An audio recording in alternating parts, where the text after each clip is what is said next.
Hey guys, how y'all doing? I'm here to give you guys a recap on the new chapter of Shingeki no Kyojin, which is on chapter 97. Now, this chapter right here, it continues off with Ryan's little small backstory and behind the scenes, if anything. Those of you guys who are up to date with the Attack on Titan or Shingeki no Kyojin manga will understand what I'm talking about. Those who haven't and just got an idea what the hell is going on, you'll be very confused.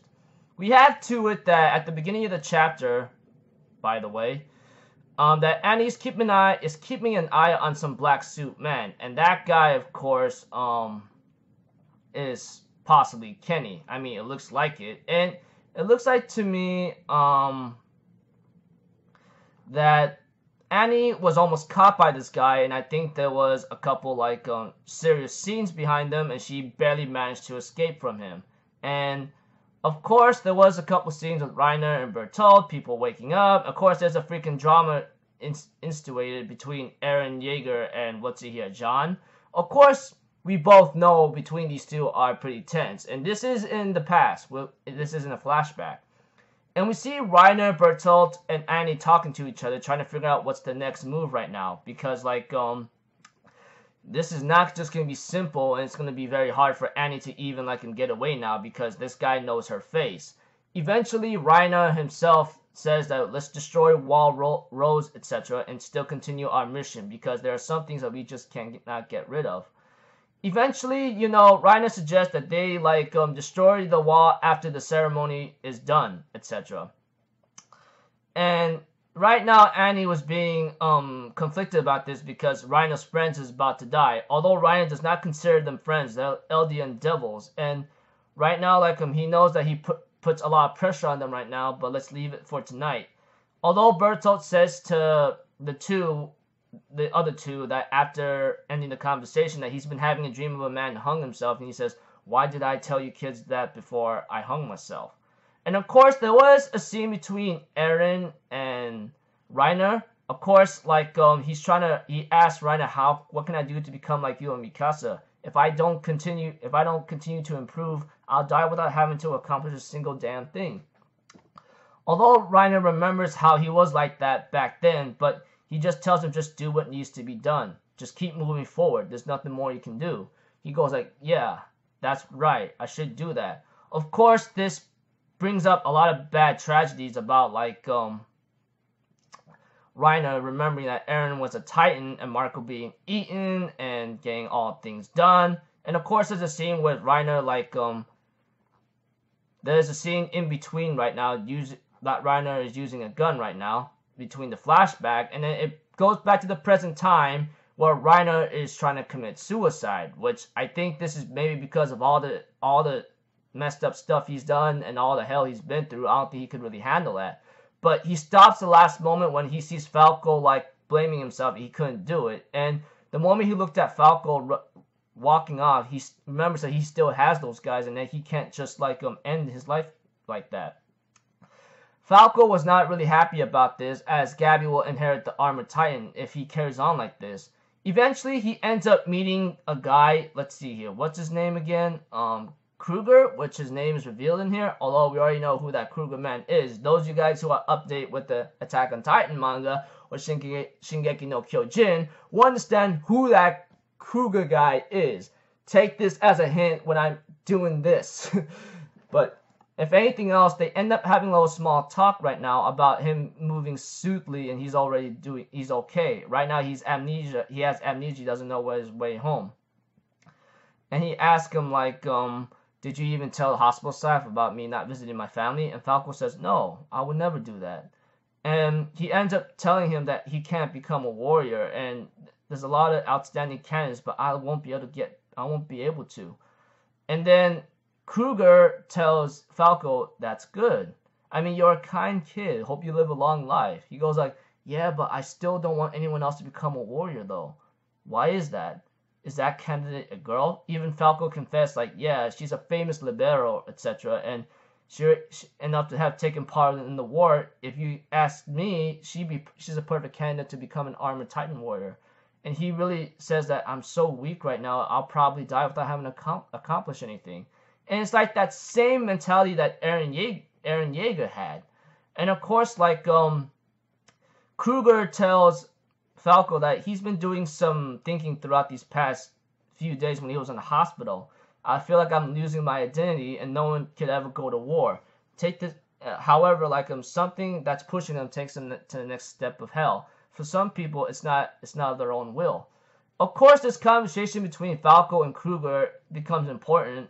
His small face does reveal a face of Kruger himself, who's talking to Falco, is actually revealed, and we all already know who that person looks like already. So, and however, he tells Falco like, you'll never know what path you'll be taking if you keep continuing it. Of course, Reiner does ask Falco, and it switches to that scene and says, where are you going at this time of day? He goes like, I left something behind. I'm just gonna head back to headquarters. Excuse me. And then he ends up going to a place where he has a mail in his hand, you know. Even Reiner's still concerned. After that scene with Falco and Kruger, whoever that guy is, which we already know who that is, actually shouldn't be too hard to recognize. If you don't recognize, well, I got nothing else to say.